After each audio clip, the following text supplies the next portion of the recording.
Welcome back to the Next Woman Up, a Winsidr podcast. This is episode 4. Be sure to listen, download, subscribe, share, whatever else you want to do across the podcast platform that you listen to. I'm Michael Waterloo. Joining me is Melissa Treebwasser. And Melissa, last time we were here, it was 2025. There were 11 undefeated teams. There's 4. There's maybe 3 right now. We're recording live during the LSU Vanderbilt game. Your TCU, Horned Frogs lost. Iowa State lost. Baylor won. I don't even know what's going on. I'm losing my mind with all this action going on. Melissa, how's it going? Listen, it has been a wild weekend of women's basketball. It's been a ton of fun. This is what happens when conference play starts, right? It gets really, really hard to win games on the road. And you see teams that we weren't sure about, like Baylor, really step up and get a couple of good wins. We see teams that we were super confident in, like Michigan, have a challenging week. So, I didn't expect Utah to shoot almost 60% from three-point land on Saturday night and beat TCU. So it's conference play. It's real basketball time, and this is where we start to separate the contenders from the pretenders, right? It absolutely is, and we're seeing that go down. We are recording this, just for some context, at 6:20 Eastern Time on Sunday, January 4th. So, like I said, outcomes are going to change from now till after, but just assume everything we're talking about, we're going into Sunday with. And we're also excited for this episode, Melissa. It's the first time we're not having a player serve as a guest, but we're going to have a beat writer, and that is Ohio State Buckeyes beat writer Thomas Costello for SB Nation. There's a reason we have him today. Well, a few of them, actually. One, he's a very, very good guy, and we really like him friend of the program. We want to talk about Ohio State as conference play starts, but also he was in the house last week whenever UCLA visited with the whole Cori Close comments about nobody there for the press conference. He wrote a column about it, so we want to pick his brain and kind of get to the bottom of that. I know you and I are going to touch on that a little bit too. But Melissa, first, I want to hear from you, and what game really stood out to you over the past couple of weeks since we last met? Yeah, I mean, there have been so many good games, like you said, and I've been really just, I'm gonna tee you up to talk about your Oregon Ducks, because what a gutty and gritty performance they had. They take Michigan to double overtime, just a heck of a basketball game on that. I can't say god awful court because TCU has one that's just as bad, but just we'll call it festive court design. Just a really, really entertaining game. And then, much like we saw kind of with TCU and Arizona State on that Utah week, it's really hard to stay on the road for 5 or 6 days at a time. And it seemed like that double overtime game took something out of the Wolverines, and they end up losing to Washington. So I still think that Michigan is one of the best teams in the country. I still think they're a top 10 team when it's all said and done. But now we start to see what these road trips, I mean, all of these elite teams play at home so much in November and December, and then conference play. And a lot of the things, I've talked a lot about with TCU about this. It's hard to schedule marquee opponents when you're a top 10 team, especially when you're a top 10 non-blue blood. And so a lot of these programs haven't really had the opportunity to be tested the way they might have wanted. So Michigan is kind of one of the first ones that really kind of put iron to fire and ended up splitting a tough week. Yeah, it was a really tough week for Michigan. Well, it's a bit of a tough week for Oregon Duck fans as myself as well. But that was a hell of a performance against Michigan. I mean, going into double overtime. If you weren't already aware of the name Katie Fiso, you are now. Playing 44 minutes. You see all the Oregon starters just playing a ton of minutes in that game before ultimately losing. Friend of the program, Mia Jacobs, also had a pretty solid game, 16 points for Oregon. But yeah, eventually just Michigan, top 6 team, top 5 team in the country. It's going to be weird to see what the rankings look like. By the time that you're hearing this, you'll have an idea, but we'll see what that loss to Washington does. And just to pull back the curtain a little bit, break the fourth wall, whatever cliche you want to use here. I texted Melissa earlier today and I said, Melissa, I found a very interesting stat about Michigan because, as you mentioned, they went into Washington and they lost against Washington. One thing that stood out to me is Michigan only had 3 assists in the entire game. Wild. So I said, you know what? There's been a lot of good basketball played at Michigan. Let's see what we can find here, because anybody who follows me knows that one of my favorite things to do post-game press conferences with Carl Smesko, the head coach of the Atlanta Dream, is to ask him a very unique stat and just kind of pull one from my head and see if I can catch him off guard. It's become kind of a gag there. So since the 2009-2010 season, Michigan has played 539 games. there have been only 2 occasions where the Wolverines have had 3 or fewer assists. One of them was against Washington, the other in 2010. So that tells you just how off they were. We know Michigan kind of likes to play that ISO ball, kind of attack the defender that way. So they're not always going to get a ton of assists, but to see 3 assists fall after that double overtime win against Oregon, it was completely shocking. I honestly thought that I had to check her hoop stats. Shout out to them, by the way, just to make sure it wasn't a typo and just to make sure that was correct. But it absolutely was. So that really kind of blew my mind.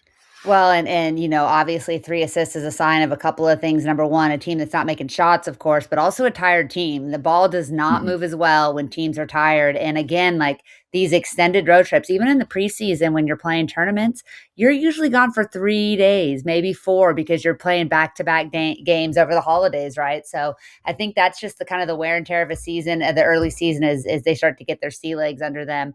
Who hasn't needed to get her sea legs under her thus far this season is Audie Crooks, but Iowa State has absolutely looked like one of the best teams in the country, especially, and we'll talk a little bit about Audie in our as per named Audie Crooks stat line of the week, which will feature Audie Crooks this week.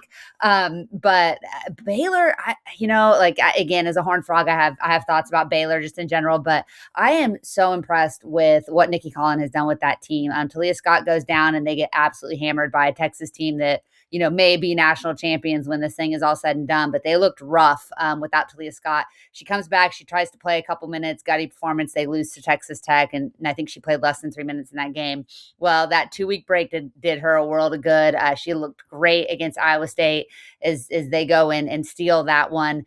Baylor kind of got and forgot about as we headed into Big 12 play, but this is still one of the best teams in the league. They've got decent depth. Talia Scott is the engine that makes everything go, but you've got Dariana Littlepage Buggs, Kirsten Johnson, just big contributors. And I've got to give a lot of credit to Jana Van Geitenbeek. I was really impressed with her toughness and how savvy of a point guard she is. She's coming off an ACL injury as well. Her first year back and playing full time. And so to see Baylor come back, play the way that they did, go off and make, pull off that upset, that is a huge win and a great reminder to the Big 12 that up until last year, that conference crown had run through Waco, and it may well run through Waco again. It really might, especially if Talia Scott can stay healthy and just ball out like we saw her, especially in the second half against Iowa State. First half, she was very, very quiet, but then we saw the second half, her really, really turned it on. And the one thing that really, I don't want to say shocked me, but surprised me was just the way that Baylor attacked Audie Crooks. And it's something I haven't really seen from a team. The way that they were just telling Jada Williams, hey, you go ahead and shoot whatever shot you want. We do not care. We are doubling Audie on every single possession down low in the block.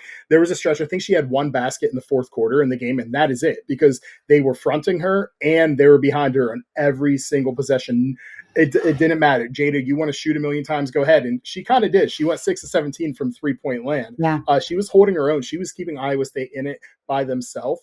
But we kind of saw that a team started to kind of figure out what to do against Audie. So we'll have to see as they continue to go along. Are other teams going to try to do that as well? And when I say like wide open, go watch the film, people. She was wide open. They said, we do not care. Shoot whatever you want. She was eventually kind of making them pay for it, but they end up holding on for the big win thanks to a phenomenal job by Talia Scott and just the play drawn up by Baylor. They knew that Audie on defense, she's always going to play drop coverage. She's always going to drop back. That's how they play against her.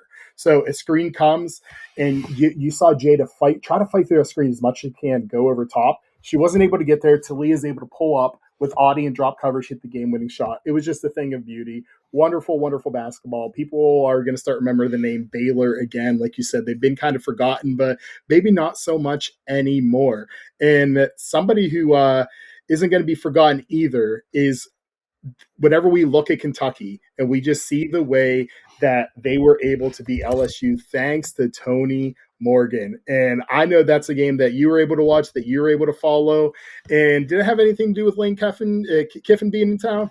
Who knows for the football Maybe. front? Who Maybe. knows? Especially that day when we saw Ole Miss win on the football field. So, but this isn't a football podcast. That's another one of Melissa's that you're able to listen to and check that out, Melissa. If you want to plug that, feel free. But I'm more interested in your thoughts about Kentucky taking down LSU. Listen, I'm honestly surprised that we didn't get a Batman style stadium imploding with Kim Mulkey and Lane Kiffin walking out hand in hand. I mean, you did like just more concentrated evil in one place. I just can't imagine it. Yeah, I mean, listen, LSU is a cocky team. They're a vocal team. They were getting the crowd all riled up. I mean, that's women's basketball at its best, right? I mean, you had just a great crowd, a great atmosphere, a great environment, a back and forth, a super super physical game.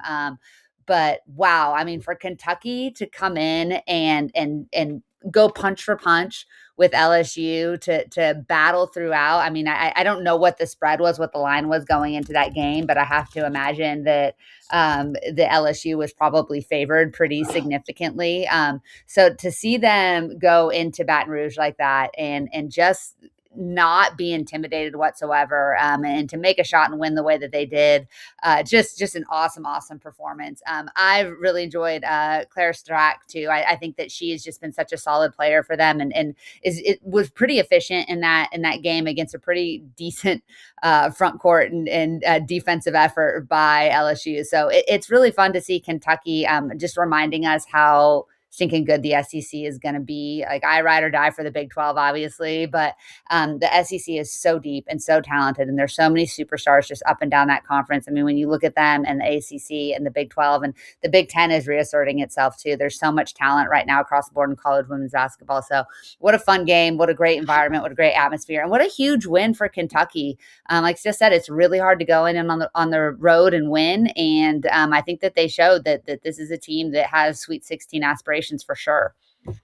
They absolutely did. And I posted on our Blue Sky account just saying at one point today, it was Aaliyah Chavez, Rory Harmon, Jordan Lee, Madison Booker, just everybody up and down.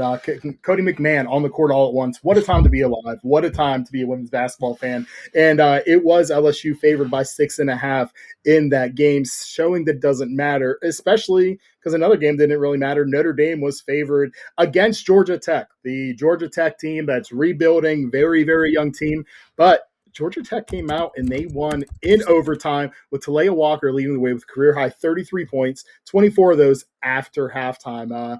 There was really no answer for her. One thing that I noticed in that game was Georgia Tech was able to really have their way in the paint. Notre Dame tried to adjust, doubling the block out of the zone, but Georgia Tech just showed extreme patience finding the open player. And I'm really, really interested to see what comes of Georgia Tech moving forward after that game, especially since they beat SMU their following game. So kind of running off multiple wins there. It's the first year for them after Nell Fortner, the longtime coach there, kind of left. They hired the assistant, I forget her name, from Maryland, new coach there, covered them the first game, and she said, our goal is to get 70 points every single game. She was able to get there and more against Notre Dame, and that wasn't the only loss that Notre Dame had. I know we're going to get into that more later, but on Sunday, they lost to the Duke Blue Devils, who, watch out, folks, they're one of the hotter teams in the league right now, so just be on the lookout for them. It's been a rough stretch for Notre Dame, so we'll see what happens. Yeah, speaking of teams we've written off, Duke is reminding us that they still are one of the best teams. Notre Dame is just absolutely confounding. This is a team that obviously they had a lot of exits via the portal. There were rumors, unfounded or not, about locker room issues, different things. And so we don't really know who this team is. And they've shown us that at their best, Hannah Hidalgo is an All-American. She's one of the best players in college basketball. But when they're not at their best, that this is a team that's really going to struggle. And so I think the interesting thing for me that you go a double overtime game and only 6 players see the court. Or an overtime game. And I think that has got to be very concerning for Notre Dame fans. Depth is always going to be an issue, and rotations really tighten down once you get to conference play. But, Hannah Hidalgo is not going to be able to play 44 minutes a night. and be successful for this team. This team's not going to win games if she gets asked. I mean, she won't play 44 minutes a night, obviously, but they're going to have to find a better way. And and I think she's kind of a feast or famine defensive player, and obviously she's been feasting a lot with her steal numbers. But when you have a player at the point of the spear defensively that takes that many chances, that can put your rotations in bad spots too. So I still think Notre Dame is a really good basketball team. I still think that they're going to be somebody to contend with. But yeah, I think if you're a Notre Dame fan, you have some concerns as you get into the meat of that ACC schedule, and losing 2 games early, it's going to be really hard to recover when you look at some of the other teams that they're going to be up against in that conference. Yeah, and over the next 2 weeks, 3 of their next 4 games, they play UNC, Louisville, and UConn. So talking about those kind of tough opponents, they get Boston College next. So that's I don't want to call it a must-win game, but that's kind of a must-win game for them, especially against Boston College. Yeah, especially kind of getting into the heart of that schedule. And we know that schedules can be really, really tough. And I kind of wish I could do this thing where I could say, hey, guys, do you remember when? And I could insert a clip from our last podcast because we're talking about all the undefeated teams and who's going to be the first one to fall. And you very astutely pointed out that Nebraska is probably the first to go with USC and Iowa coming out of the break. I want to just give you a chance to give yourself a little Barry Horowitz, pat yourself on the back, Melissa. You absolutely nailed that as we saw them going from unbeaten to losing back-to-back games. Yeah, and look, I mean, nothing against Nebraska. I think Nebraska's a really good team, and really at the end of the week, if you had asked me if we'd see, 7 of these unbeatens fall in the same week, I would have had no clue, nor would I have predicted about half of them. So I won't give myself too much of a pat on the back. But yeah, I mean, look, Nebraska is a talented group, but they're not, they don't necessarily have the talent of some of these upper echelon Big Ten teams. And so I still think they're going to win a lot of games. I still think they're going to be in contention for a March Madness position. But they ran into a couple of buzzsaws and they battled. They played hard. It's not like they're they don't belong on the court. But at the end of the day, they got a ways to go. This is not your grandfather's Big Ten when it comes to women's basketball. This is a really deep and talented league, and so I still think Nebraska is going to be just fine. But that's a tough way to start conference play. It really, really, really was, and we've made it here about 17 minutes into the recording. And Melissa, I'm going to turn it over to you to talk about a little bit of TCU and Olivia Miles because, hey, she deserves it. Yeah, look, Olivia Miles goes and records her 4th triple-double of December against BYU in a game where the Horned Frogs started really, really slowly on both ends of the court. BYU just had a little bit – they were – I mean, look, you're going from being the hunter to the hunted, and that's a really hard thing to do. And, throw another college football thing in there. I'm obviously – TCU, and Gary Patterson's a pretty well-known coach, came through there, and he always said that that the hardest thing in the world to do is to prove people wrong. But then the harder thing than that is to prove people right. And I think that's what TCU is seeing this year is that they spent the last 2 seasons proving people wrong, especially last year. But now they have to prove them right. And every time they come to town, they're the team everybody wants to beat. They're the defending Big 12 champions. And so, Olivia was awesome against BYU, just a complete and total package game. And then they turned around and they stayed out in Utah and played a really tough, really physical, really effort-based Utah team that I was super impressed with, not just because they shot the absolute lights out, but they just grinded TCU to a pulp in all aspects of the game, and they just wanted it more. And so Olivia had an incredible offensive game. I think she finished with I don't even have her stats up, but she finished with 31 points. I think she was at like 7 and 7 on rebounds and assists or something like that. And actually I was at the game live, but defensively, not Olivia's best game, not the game she's going to want on tape for the WNBA. I mean, I think all the things that people have said that she struggles with on that end of the floor kind of came to roost. And to me, what I've kind of noticed is that she's a really good team defender. She's great when she knows she has help and when the rotations are there. TCU's defense was so slow Saturday night in Salt Lake City. They just rotated really slowly, and I think she was super exposed because of that. It doesn't help that the player she was defending hit 7 3-pointers directly on her, and about 4 of those were really, I think, well contested. It was just that kind of night for Utah. So I still still think Olivia Miles is one of the most exciting players in college basketball. I think she's an absolute blast to watch. But when her team loses, you're going to see people say, oh, she's more flash than substance. She's more this or that. I can tell you from being at the game, the only person that could do anything on offense in the second half was Olivia Miles. And it was the most frustrating thing in the world is that she didn't just put her head down and go to the basket every single time. So she had a free throw that would have given them a 4-point lead with 27 seconds to play that she missed. I think that'll stick in her craw. And I'm excited to see how this team bounces back. They're at home the next 2 games. They get Oklahoma State. That's a tough team, but maybe a team that hasn't quite taken that step. I still anticipate that they're going to. And then Arizona State, the fighting Mollies, they're coming to town next Sunday. And that they just suffered their first loss of the season. So Big 12 is again steep and talented. There's going to be a lot of teams competing for March Madness spots. TCU played poorly and got beat. And so I think that was a good lesson for them. And I'm be interested to see how this team responds the first time that they've lost a game this season, the first time that they were really down in a second half this season too. And like Olivia Miles, we are one of the most exciting podcasts, but we also have the flash and the substance here as well. And if you agree, we would love for you to leave us a 5-star review on Apple Podcasts, leave it on an episode on Spotify. If you do, we will shout you out here. We greatly appreciate all the kind words so far as we started it off this venture, and we're in 2026. It is the new year, and Melissa, our next segment is aptly named the New Year's Noisemakers.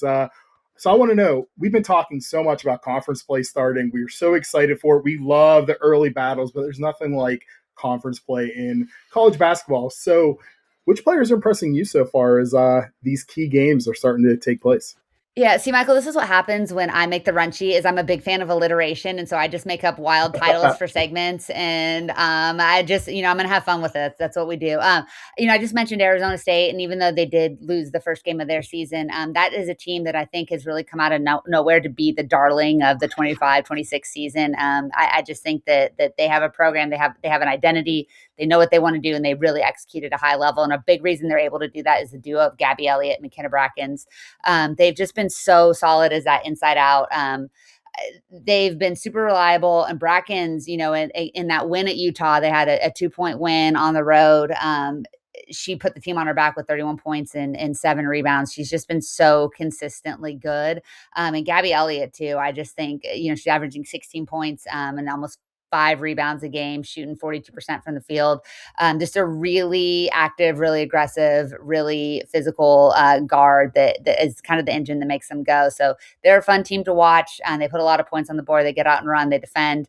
I think they're well coached. And there's a bunch of players that I don't think a lot of people knew who they were coming into the season that are going to be household names by the end of it. And that's just really fun to see these women have the chance to kind of rise up and put themselves on the map with the success of their team.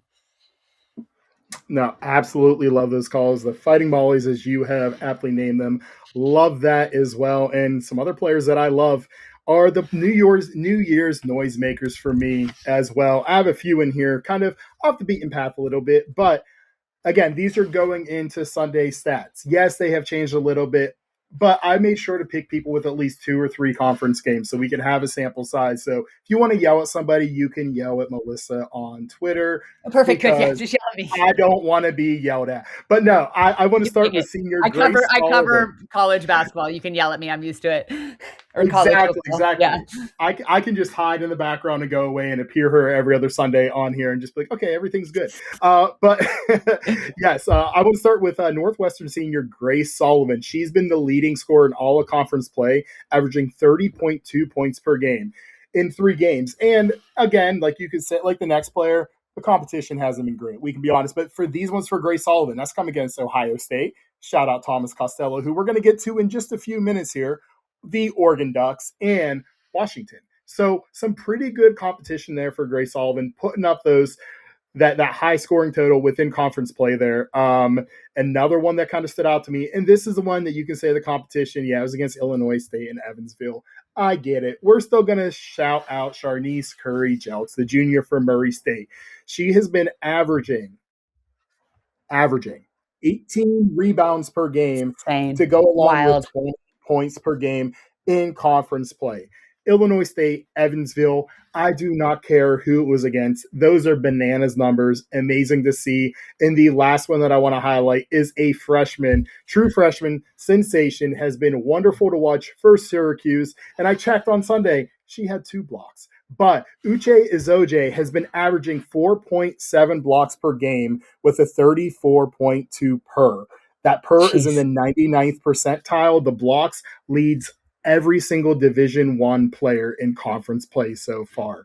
She has been a beast. All 3 of them, Izoje, Curry Jelks, and Sullivan, they get my hat tip for the New Year noisemakers.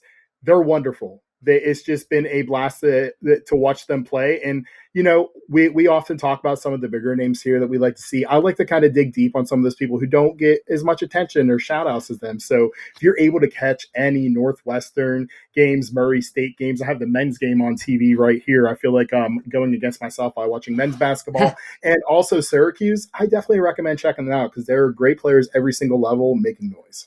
I also want to tell you, if you are interested in great TikToks done by women's basketball players, Syracuse players put together some elite TikTok content. One of the funniest TikToks I've ever seen, I don't know whose account it was on, one of the Syracuse basketball players went around to her teammates and asked them to describe their current relationship status using basketball terms.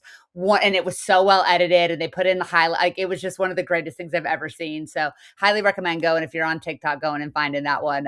Absolutely delightful. You know what else is delightful? Some of these big name players just putting up ridiculous stat lines. And so for our next segment, we have to get into the Audie Crooks stat line of the week. And like we said, I think the last episode is pretty much every week Audie Crooks could be the stat line of the week. But we didn't give it to her last time. So I'm going to go ahead and get in cheat, and I'm going to give it to her this week. I'm actually going to have 2 though, because Audie Crooks doesn't count when we use her, because it's her stat line of the week segment. Heading into that game with Baylor, Audie Crooks had 5 straight games of scoring 30 points or more. She managed just 26 against Baylor, and so a slight dip. But I love that you talked about the way that Baylor was defending her.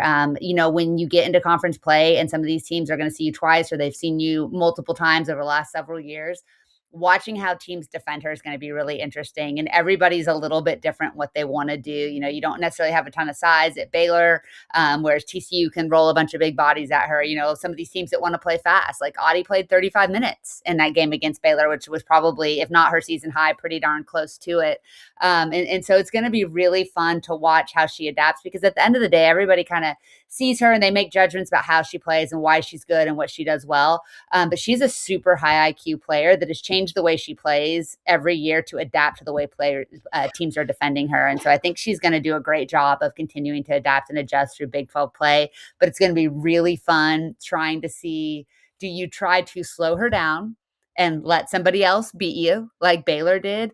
Or do you kind of say, okay, Audie, go get your 48 points and we're not going to let anybody else win? And so I'm going to be really interested game in and game out to see what they do. On the other side of that, got to go to a guard. And I pick this, I write the run sheet, and then she goes and has 4 turnovers on Sunday. Like, come on, Rory, why you got to be like that? But Rory Harmon has just been so elite. I'm so interested to see what her future is going to hold in professional basketball, because she's obviously talented, but she is small and she has an injury history. But at the end of the day, when over the course of a 6-game stretch, you have 48 assists, 22 steals, and 6 turnovers, and 4 of those turnovers came today. So she had 2 turnovers in her previous 5 games.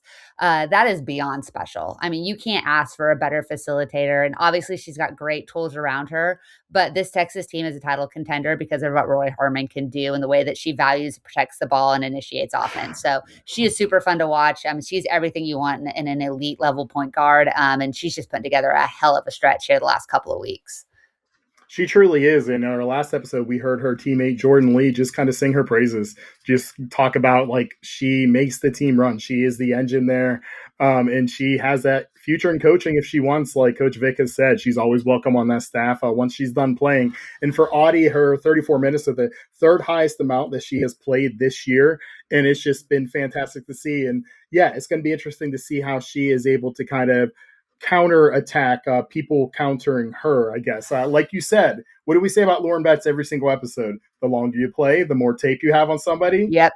The more tape that they have on you, the more they see. So now it is time for the Iowa State coaching staff, for Audie, to kind of readjust to those adjustments. I have no doubt that she will. She is a fantastic player, and another fantastic player not on the level of Audie Crooks. But this week, she gets my Audie Crooks stat line of the week. That is the aforementioned Tony Morgan from Kentucky, the Georgia Tech transfer, the huge game-winning shot to knock off LSU. 24 points, 7 of 10 shooting, 3 of 3 from downtown. But my favorite part, 12 assists with a Rory Harmon-esque 0 turnovers. Rory would be proud. So unbelievable. She would be so proud. It was amazing to see. Tony Morgan gets the shout out this week for me for the Audie Crooks stat line of the week. We'll see who gets it next week. We have some really, really big games on the way this week as well. We're about to get to the conversation with Thomas Costello from SB Nation, who was there last week when UCLA was there. He's going to stay on and join us for our final segment of the game of the show as well, for a very, very fun game that we have called Start, Bench, Cut. But before we get over to Thomas, we have to talk about Cori Close a little bit and her comments that she made about nobody was really there to talk to her when UCLA defeated Ohio State on the road. There was, I think, one person in the Zoom room, and that's it. She said nobody from AP is here, nothing like that. So I think it's due for a larger discussion around the media coverage around the sport of women's basketball and women's sports overall. So Melissa, I'd love to kind of get your thoughts on that, because I know this is something that we both said, hey, we want to make sure we talk about this, and it's something that we both kind of feel strongly about. Yeah, I mean, I wrote and deleted probably 17 tweets, quote tweeting Cori Close's comments. I think it's really difficult, and I think honestly, it gets into a much bigger conversation about the state of media and journalism today, which we probably don't want to get into on this podcast. But I'm going to get into it just a little bit, because there's one thing that I saw that I think was really relevant to this. Is the Olympics were hyping up the Winter Olympics, and they were listing all of these content creators that they were going to send out to cover the Olympics. And there's part of me that goes, man, I love it. It's getting more eyeballs. It's appealing to different audiences. But there's also part of me that goes, man, there are 12 journalists that have worked their absolute ass off for however long to have this opportunity. And it's going to these content creators, because we so much more value clickbait than we do actual media and actual journalism. And with that has come, these content creators are cheap, and everybody has the ability to create their own platform, like what we're doing right here, right? And so instead of investing in paying journalists and paying for travel and having beat reporters that get to be with the team year round, especially for women's sports, we're kind of more relying on other people to do that job for us. And as somebody who has done this for more than a decade, who in any of my women's sports coverage, I am self-funded. I'm paying my own way. I've had podcast sponsors, and if anyone wants to sponsor the Next Woman Up podcast and help us out with this, by all means, hit us up. But for the most part, I'm doing a lot of this out of my own pocket. I've spent a lot of money over the last several years, not just in travel, but in equipment and all of those things too. And so, I went to Utah to watch TCU play at Utah on Saturday night, and I was heading out west anyways, and so it was a pretty inexpensive trip. But Mark Campbell was like, "Man, Melissa, you're one of the hardest working people in this business," and I was like, "Bro, you don't even know the half of it." We both have full-time jobs, and we do this out of the love of the game and the love for the stories and the love for the athletes that play and wanting to publicize it. But it's not something we're making a living do it. And frankly, at this point, I don't know that I'd be comfortable even trying, because they're not investing at the corporate level and the places that are buying up, Thomas is going to be, and sorry, and I'm really going off on a tangent here, but Thomas is going to join us from Land Grant Holy Land. And I ran an SB Nation TCU site for years and years. And I always did it for about $400 a month, just in full transparency, which they did not pay for me to travel. They did not, supplement my income really. It wasn't even enough to cover the gas, of going to and from games. But they killed that. SB Nation killed that. And there are very few of these team sites remaining. And when there were, those people were super dedicated for next to no money. It was a lot of student writers and people that were already on campus, but they really poured into it. But it wasn't making enough money for the overlords that now own SB Nation and Vox Media. And so I think I understand Cori Close's frustration. but I think that it came across as being upset with the media members, and I don't think that's fair. I think the media members are doing the best that they can, but you need to look at the conglomerates that own these big newspapers and these big websites and these big entities that don't want to invest in things that they don't see enough value in, despite the fact that it's been proven time and time again that when you invest in women's sports, the ROI on that is very significant. And we're seeing the same thing with the CBA negotiations. So that's my tangent. The TLDR is Cori Close. Totally understand where you're coming from, but man, like I wish you could see it from our side too, and how hard this is. I do it because I love it, but it's certainly not something that I'm doing for the money. Yeah, yeah, very, very well put. I know me, you, and Thomas are all aligned with that. We're gonna plug his column too because he did a great job kind of breaking that down, and Thomas will definitely talk about Yeah, it in it is his great. interview as well. And I wrote like I said, I write a newsletter twice a week called Walking Bucket Newsletter. My Friday one, it was titled column Investing in Women's Sport Means Investing in Those Covering It as well, because Mm-hmm. it's the same exact thing as you.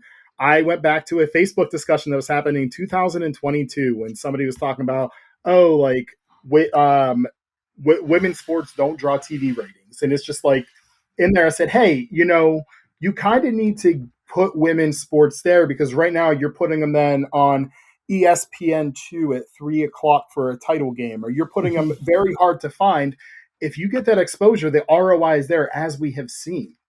It's the same thing with people covering. I estimate about 90% of the people that I know who cover women's sports pay for it out of pocket. They make Yeah. very little, next to nothing.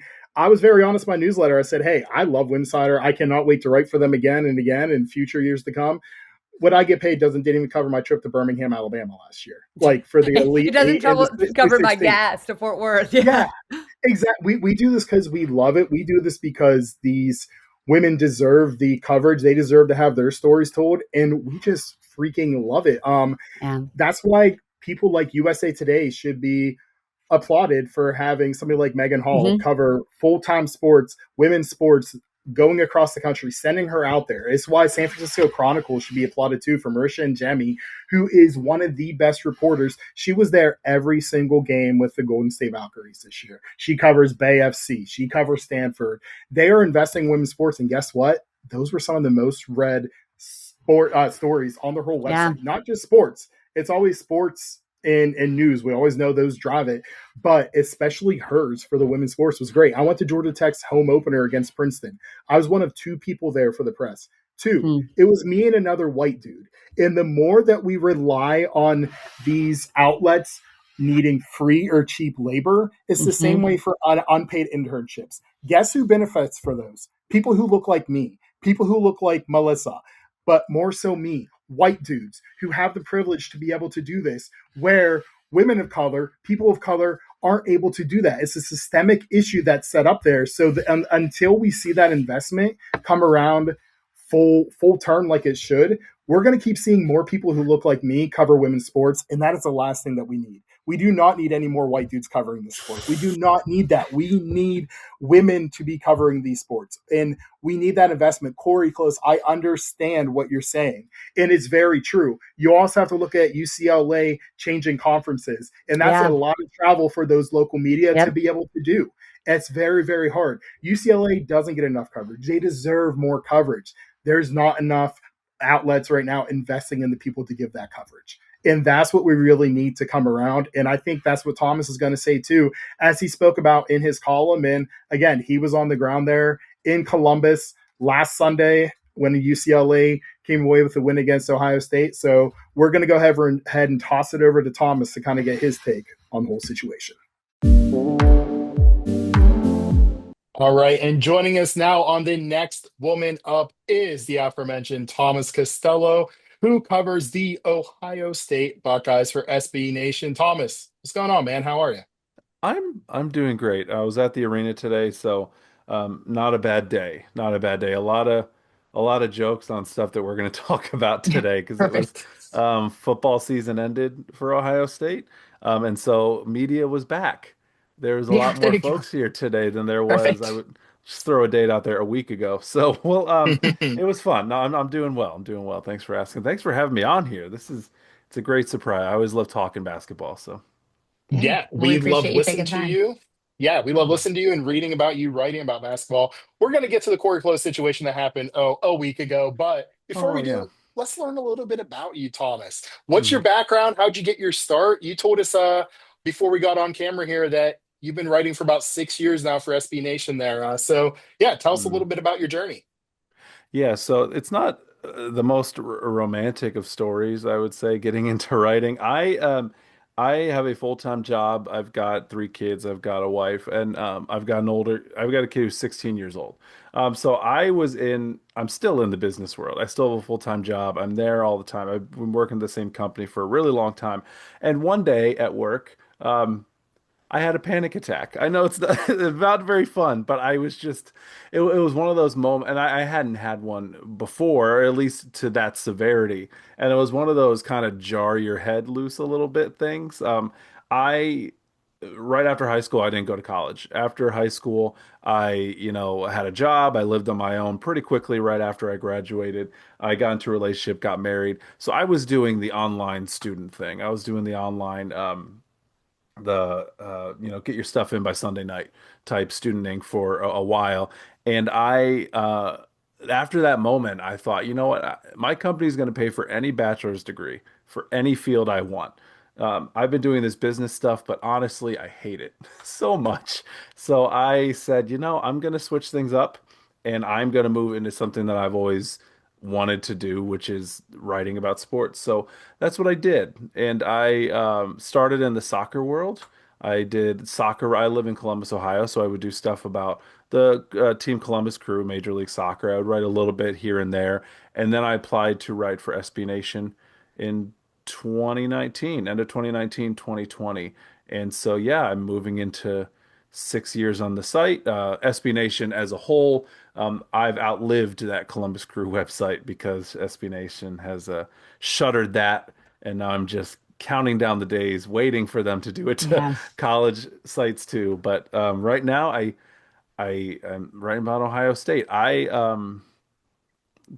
background of writing about women's basketball, because I was just talking about how I wrote about Major League Soccer, is I wanted to use, and maybe this was a pandemic thing, I wanted to use the writing that I did. I wanted to help lift up other sports. I didn't want to be one of a million people writing about, the NFL or something like that. I truly wanted to help fill a void. So I started writing about NWSL, the Women's Soccer League. I had no teams close to me. Closest team is 3 hours away in Louisville. But I wrote for a website that was not SB Nation. It was a website where, you write because you're passionate, aka they don't pay you. So I was their lone soccer writer for a good almost year. And when I say write, like I have a full-time job, but I try to write at least an article a day. I try to get Wow. something out there. I would drive to NWSL matches. I would even I drove out to Chicago and back in one day.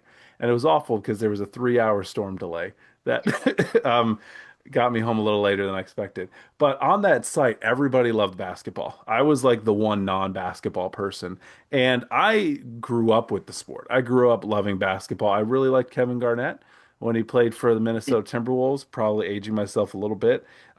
This is like pre-LeBron. I really love the sport. Like all the 90s uniforms and stuff. I still, every time it comes up on social media, I'm like, God, the algorithm, they're getting me. I haven't pulled the trigger.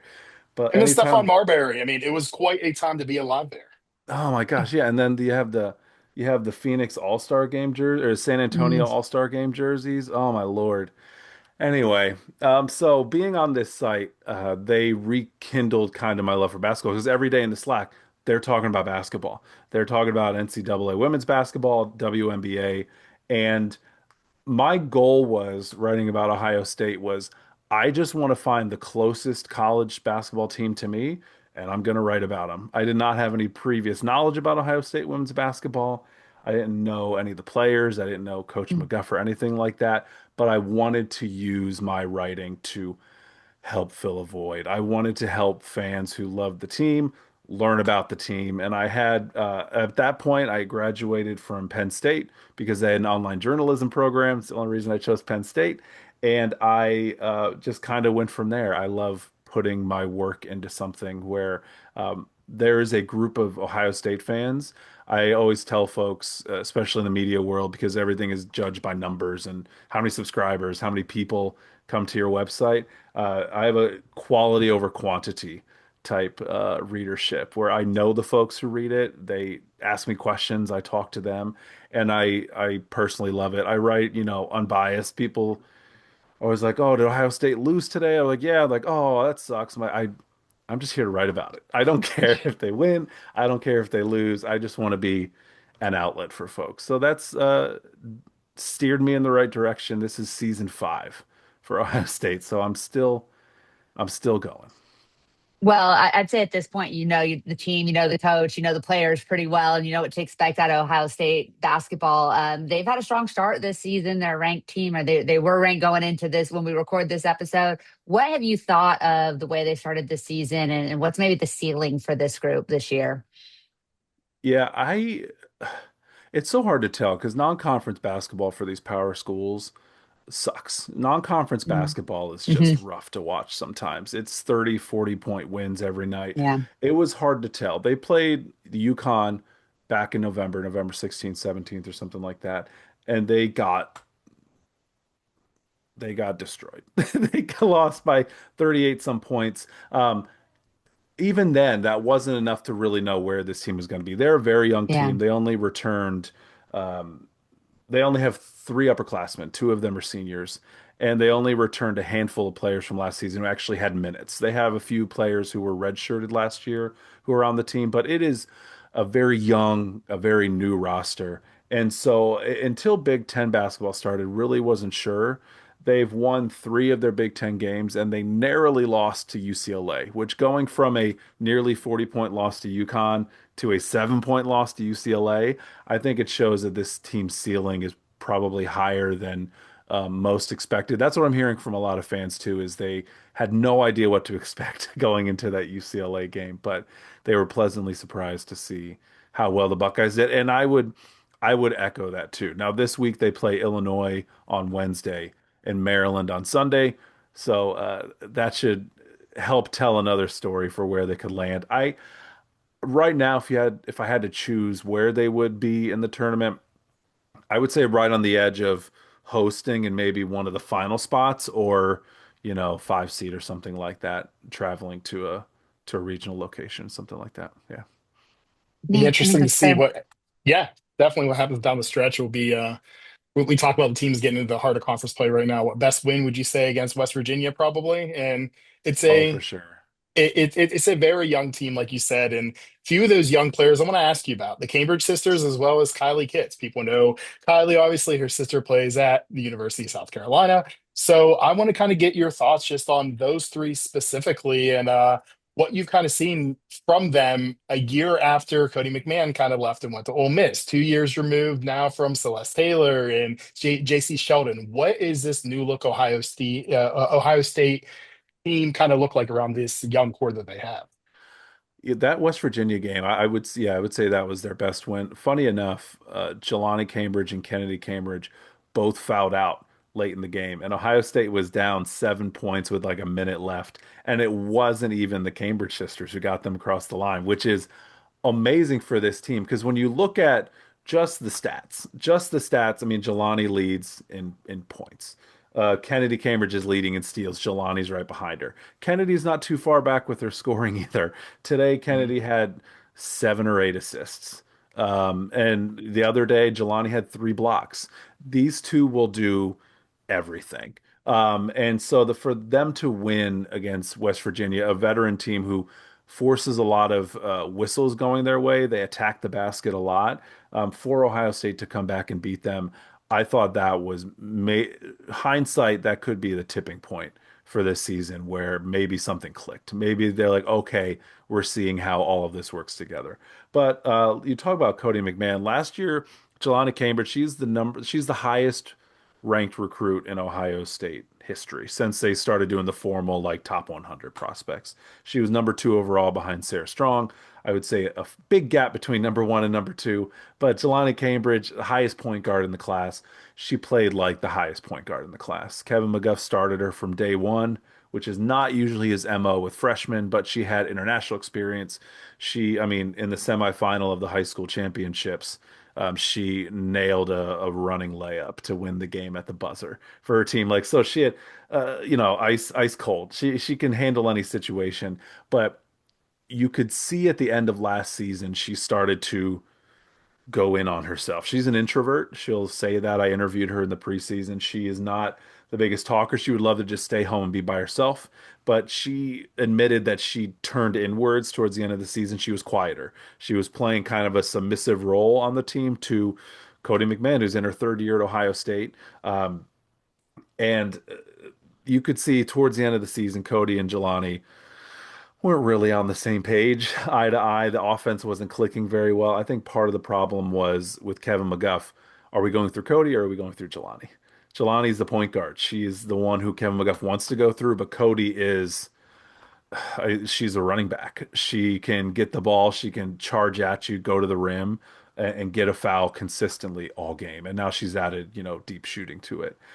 So when she left, Jelani again, that quiet freshman point guard. This year, it is completely different. She's talked about needing to be a leader, needing to have that vocal leadership role, and she is it's night and day from last season. She goes into every game and she takes total control of it. If she I'll give you an example against UCLA.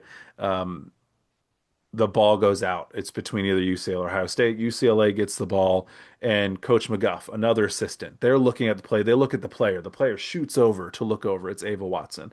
And they're like, okay, we got to review it. And Kevin McGuff's throwing his finger around. I want to review it. His assistant coach, everyone's doing the twirl. And Jelani ran over to the bench. She said, don't call it. Don't review it. It wasn't even off of her. It was off of somebody else. But I think that showed her maturity of, hey, they at that point they were on a 7 point run against UCLA, and they had caught up. It was 7-7 very early in the game. But for a sophomore who was really quiet in her first season to go up to her coach and say, no, do not review this. Let's keep playing because they were on a roll. I thought that Mm. just showed the kind of player that she is. Later in the game, she had foul trouble, and she's, encouraging her teammate on the court who just had 2 turnovers, giving her instruction, lifting her up. Yeah, Jelani is set to be a leader on the team. You mentioned JC Sheldon.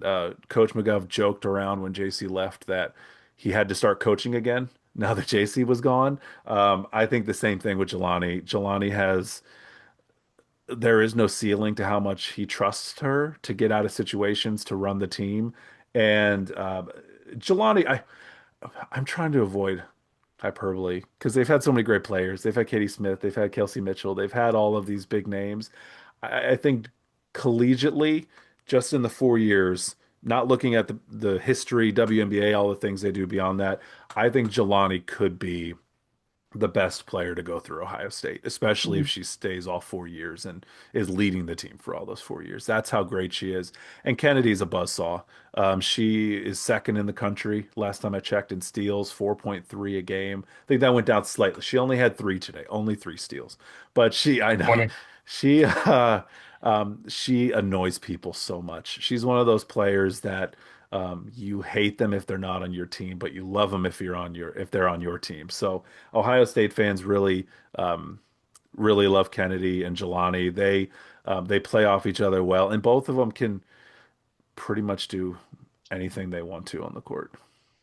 Well, you kind of talked about both of the sisters there. Jelani kind of reminds me of Donovan Hunter, who we spoke to a few Mm. weeks ago, just kind of wanting to be that more vocal leader, like you said. And yeah, what you talked about, Kennedy only having 3 steals today. That's kind of like Only. Audie Crooks. She only had 26 points. She couldn't even get to 30 today. What is going on? Such a Yeah. disappointment.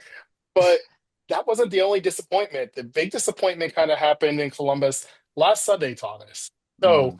Melissa and I already kind of spoke our piece about this, and now I want to open up the floor to you. Somebody who was there at the scene, Cori Close made the comments that she made. I would love to kind of just get some insight from you about what Mhm. went down, what it looked like from your perspective as a media member, and then we can kind of go from there. Yeah, I'll do a real quick rundown. Ohio State was playing Miami in college football. So most of the media that were going to be there were not there. I jokingly said earlier, I am the women's basketball department of SB Nation Land Grant Holy Land. So I was going to be there. There's nothing that was going to make me miss it. I famously don't know the names of most of the Ohio State football players, and I called one of them Kaya Henderson's boyfriend. And he apparently is like all American, going to be an NFL player. And I did not realize what his name was. All the media were like, you know him as Kai Henderson's boyfriend, a player who redshirted, Delightful. now transferred to Boston College. His name is Sonny Styles, by the way. He's apparently really great. And I I'm glad you learned his name. That's nice for right, him. right. So I went into it knowing that I was probably going to be the only person there. And at Ohio State, and this is across the board, every college does their own thing. There's no rules, there's no everyone has to do it the same. So me and the SID, who I love, she's honestly one of the nicest people I have ever met in basketball media or in any sports media. She's fantastic. So Maria Slavakovsky, she is amazing. If you ever have to work with Ohio SIDs, hopefully you run into Maria. I pretty much told her, hey, here's what we can do. Tell UCLA, yeah, we'll talk to Coach Close. But if I don't have any questions or anything, and I'm probably going to be the only media person there, I'll let you know in the third quarter so we can, move on. I contribute to the Nine basketball, so I just joined this year. I'm freelance. I write features when I want to. It's not like I have to write an article each week, but we split the Big Ten, me and somebody else. I take the East Coast, they take the West Coast. So before this week, I went to my folks on the Slack channel. Anybody have any questions for UCLA or Ohio State? I go to my counterpart in the Big Ten writing over there. Do you have any questions for Coach Close while she's here? All of them don't have anything. The only questions I was going to ask her were Ohio State specific because I was there as an Ohio State beat writer. I was not there as a Big Ten beat writer. I was not there as a national basketball writer. I was there to cover Ohio State women's basketball. So any questions would be, hey, Coach Close, what do you think about Jelani Cambridge? And those questions are not, uh, I don't think they would appease the need to tell the story, as Coach Close says. So I told him in the third quarter, the SID, hey, I don't have any questions, so I can save them the time and they can move on to Pennsylvania. They were going to Penn State after that to play the Lions. And and that was it. We did the press conference after the game. We always speak to two Ohio State players, then a coach, flip that coach, and then two players. I was there for about 45 minutes, and then I left as UCLA players were getting on the bus. It wasn't until one of my counterparts who was in Texas covering Ohio State football texted me. She's like, "Oh gosh, did you see what Cori said?" I was like, "No, I did not. I did not." There was no press conference, though. There was no UCLA press conference. There was nothing in the press conference room. Historically at Ohio State, and I wrote this in the article too, this we've had four times in the past four seasons where we've had both coaches. We usually don't talk to both coaches. Um, so that was my experience up until the quote is that I thought everything was good. I just told the SID I didn't have anything, and I wanted to not be a bother. That was it. It's interesting because I'm on the TCUB, and the Big 12's policy is both teams have to do a press conference. And so after every Big 12 game, there is the opposing coach visits, and then they don't have to bring players if the losing team does not have to bring players, but the coach Mm. comes, and then often they bring players. Like Nikki Collin always brings players, I feel like, no matter what the result is. But Mark didn't bring any players after the Utah game. It was just him. And then the home or the winning coach will go as well, and they always have to bring players. So I'm wondering if maybe that's something from the Pac-12 days, and that's why maybe the Big Ten's policies are different. And that was maybe because, like you said, every conference is different. They all have different rules and expectations. And I mean, you didn't do anything wrong. I left before the Utah coach and player press conference Saturday night because I'm not covering Utah and I didn't need anything. Now that was their home arena; they had people covering, but yeah, that's a really interesting perspective. And if you guys haven't read the column, Thomas's column, go over to Land Grant Holy Land and check it out. I think he did such a great job.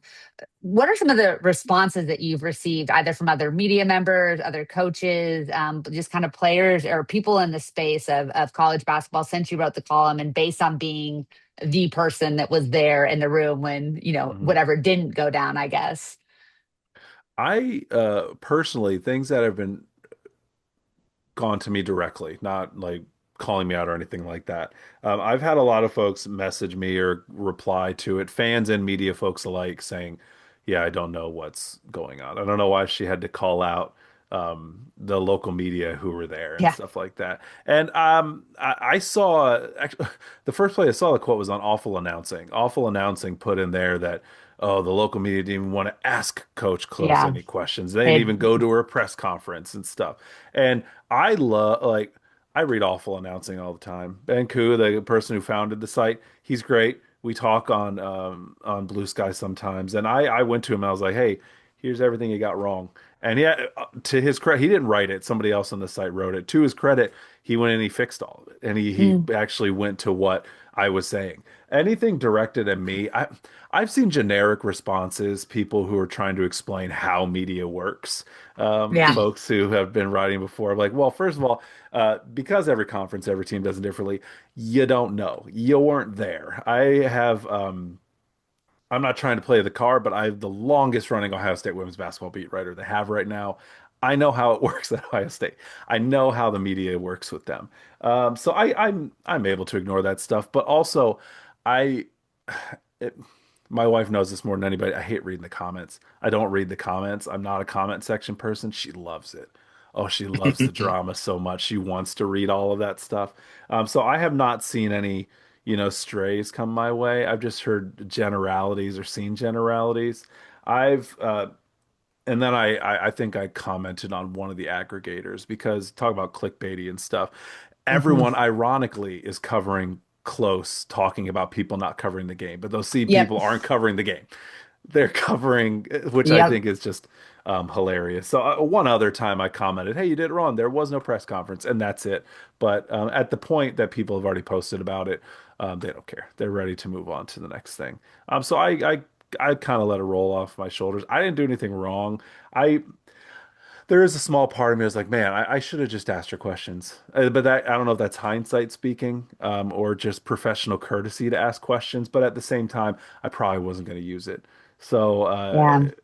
yeah, that's where I'm at with that Yeah. part. I mean, if there's an opposing coach and there's not a local beat reporter, I'll usually ask a generic question or two just so they don't feel super awkward. But I've been in plenty an awkward room where nobody has anything to say. And then I mean it's not the spirit of what it's supposed to be, right? At that point, I think most coaches would rather leave. This is the first time I've seen a coach really get upset and kind of call it out. And I guess on that note, do you feel that there should be required, like that they should have kind of a cut and dry, you have to have the opposing coach, you have to have the home coach and certain amount of players? Do you think that would be good, or is that just more of trying to fix something that maybe isn't as broken as it's being made out to be right now? I would say with the amount of riders who travel for opposing teams, which is not much. There's Yeah. nobody here for Rutgers in Columbus today. I think if you have ranked matchups, if you have ranked teams playing each other, sure. Make them do it, and we can talk to the coach and we can ask questions. There's a chance of that. Also, usually an AP writer is there. Although their requirements must have changed because now they have some straightforward recaps where they don't need quotes. That Yeah. was another thing where That's a there's no new, AP yeah. writer. Yeah, that's I've a seen new that item. too. So I think to avoid any confusion, to alleviate any confusion, sure, I can have questions for anybody. I don't. I wrote my column. I don't like asking. That's the worst part of the job for me is asking questions, which I know folks are usually shocked because they're like, "That's the big part of the job." And I usually say back to them, like it's like eating bad pizza. It's still pizza, and I still like it. But I Yeah. just would Yeah. rather have other parts of the job. Um, yeah, I could do that, but yeah, I'm gonna go back. No, don't force it on No. them. Okay. I think don't force it on because I could. And to Coach Close's credit, I've interviewed a lot of coaches, gone to Big Ten tournaments and all that. She's great. to interview. She does fantastic in press conferences. At the end of every press conference, she also thanks everybody, Mm, a genuine thank you. Thank you for telling the stories of these women. And you can tell she is an advocate for getting media coverage mm. for women's basketball. And I joke with people that I don't know if Kevin McGuff knows my name. So Coach Close is on a different end of the spectrum than what I'm used to. And it was Mm. such a breath of fresh air. I still respect Coach Close so much, and I know what her Yeah. intentions are for it. But I also, I would waste her time if I asked her questions and I Mm. wasn't going to use them. Would she then go back and see that I never wrote about anything I asked about? Would that also be upsetting?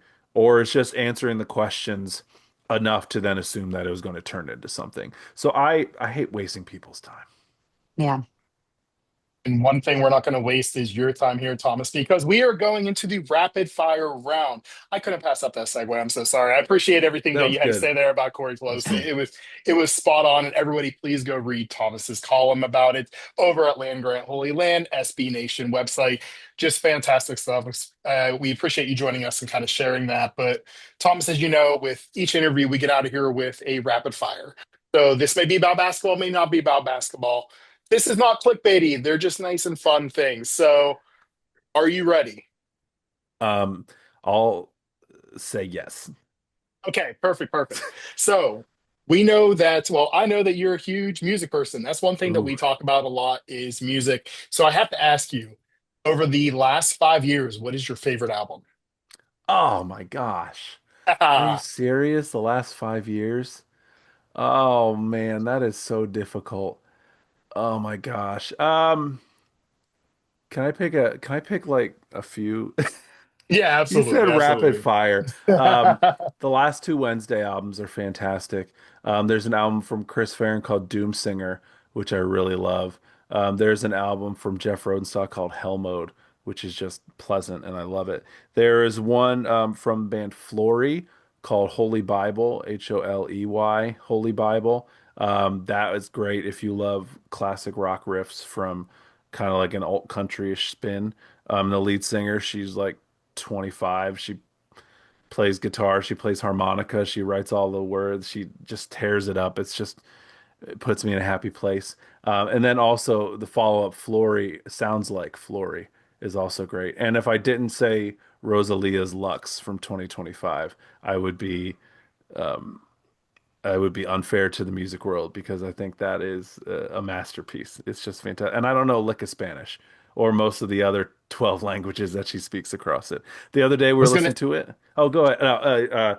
She sings one song in Japanese, and I had no idea. My kid was like, "Oh, that's in Japanese." I was like, "I've listened to this album like 10 times. I've never even thought that was Japanese." So I, that I was shows going to my call you out on that if you didn't say Lux, because what a fantastic album. You put me on that and Wednesday. But yes, we can oh, get back to the rapid fireness of it. I'll pass it back over to Melissa. What's the best show that you've been to live? And I'm going to make you pick one or your oh favorite, most God. nostalgic. It can be any category. Oh my gosh. These aren't rapid fire at all, are they? Because I'm taking so long. Oh my. I I'm gonna say my best show last year because I can't think that far Perfect. back right now. I saw Ezra Furman, who is a indie rock singer. They kind of stumble on stage like they don't know where they're at, and they just kind of play up. And maybe it's not playing up. Maybe this is real. They're just like, what's happening? What's going on? And then they start playing, and they're screaming, and they're shaking, and they're playing guitar so like aggressively. And then at the end of a song, they're like, "Oh, one day I'm gonna learn how to play that guitar." And she has all these amazing songs, and she releases an album. I feel like every year. And Ezra Furman, if you haven't listened to him, please go out and listen to Ezra Furman. The live stuff is so fantastic. I saw this place called Ace of Clubs here in Columbus. It's one of my favorite spots. Oh, favorite show of all time. I remember one from 2 years ago. Wednesday played at Ace of Cups, which is a 200, 300 person venue, not very big. And this was kind of a tipping point for the band Wednesday. It was completely packed. I jokingly say guts to butts. It was just everybody was just jam packed. And there was people even crowd surfing for a band that, if you've never listened to Wednesday, they are not a crowd surfing type band. And it was just a lot of fun. They definitely are. And I want to talk about Ezra Furman, because you wrote about them and that concert over at Columbus Calling. I'm doing the plugging for you here. Come Oh on, my Thomas. gosh. But yes, you read about that concert. It was a great read. I read it when it came out in July. Appreciate that. Now back to the rapid fire. We're gonna make these go quick here. If Picking on the music theme, so hopefully it'll be quicker. If someone asked you to give them your number one piece of concert etiquette, what would it be? Don't talk during the band's performing. For the love of God, shut up. Between songs, you can say, "Hey, that song was great." But if you're talking through the set, oh, I have a long list of them. As much as I hate the people parts of concerts, but I love them so much. I have a lot more I could share, but we'll do rapid fire. All right, I'm we'll the get reason back to it's not basketball. rapid. I'm the reason it's not rapid. Go ahead. All Sorry. right, we'll get back to basketball. Which team has surprised you the most in the Big Ten this year? Oh, I'm gonna give an early shout to Minnesota and Wisconsin. Mm. Wisconsin beat Michigan State to start off. They've had double-digit deficits in their last two games. They won both of them. Now, granted, they were against Rutgers and Penn State, but Wisconsin had four wins last season in conference. They have three right now. And Minnesota, I think they could.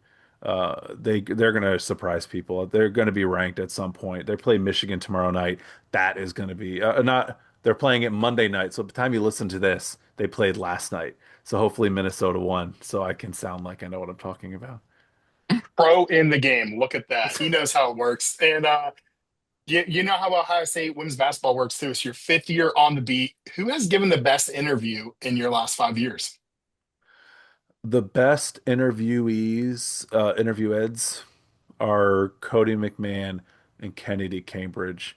Cody McMahon, her first game ever, she played against ranked Tennessee. She came out and she was throwing the refs under the bus the first time she ever talked to the media. She was saying, "Oh, you know how the Big Ten refs are always going to go after us and stuff." Like this is her first college game ever, and I behind the scenes, we called her Quody McMahon because anytime you talk to Cody, she usually had a really good quote. And Kennedy Cambridge, she's just funny when she wants to be. She's the funniest player I've ever interviewed. Who is your favorite female athlete growing up? Oh my gosh. See, that's the thing. I was growing up, my dad was into the Browns and Mm. into I'm the so sorry for then your loss. Yeah. I know, the Guardians, Indians, whatever you want to say. So I did not grow up with a lot of that. I would say the first player that really stood out to me, just finding it on my own, is Brittany Griner in the Baylor Mm. days.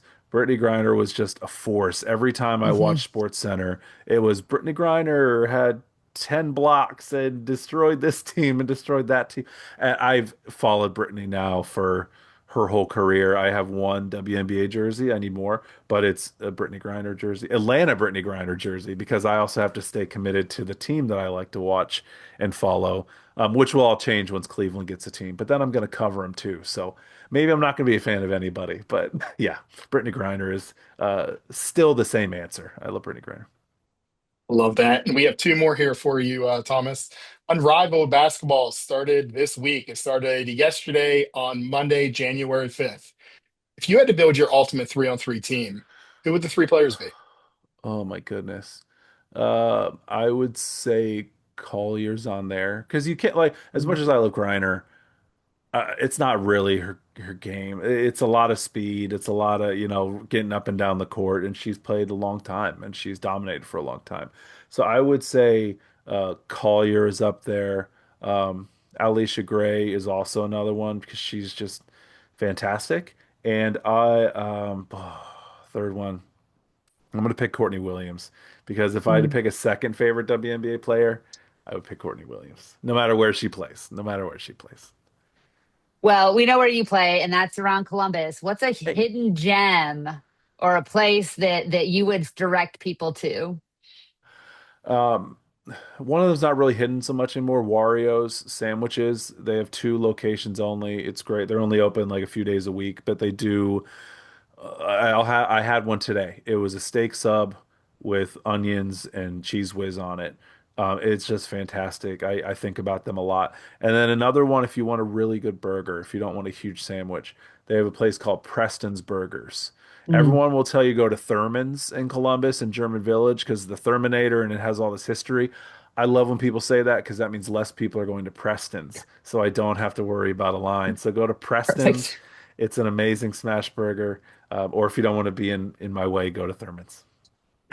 Love that. Love this discussion. We're going to do the start bench cut, but we're going to cut it for time this week. So we will revisit that next Tuesday, just without Thomas Costello. But Thomas, thank you so much for joining us. Thank you for joining the Next Woman Up. Tell people where they can find you.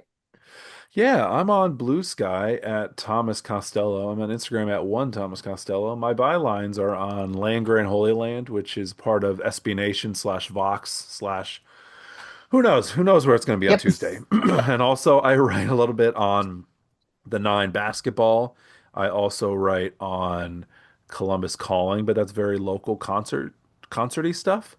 And my words have also been on like WPSL, a women's soccer league, and I'm a freelance for hire. So if you need some writing, let me know. You are great at it, and we Oh, thank you for stop. joining our program and chatting with us. She's Melissa. I'm Michael. He's Thomas, and this is the Next Woman Up. We will see you back here, same bat time, same bat channel for episode 5. We'll see you then.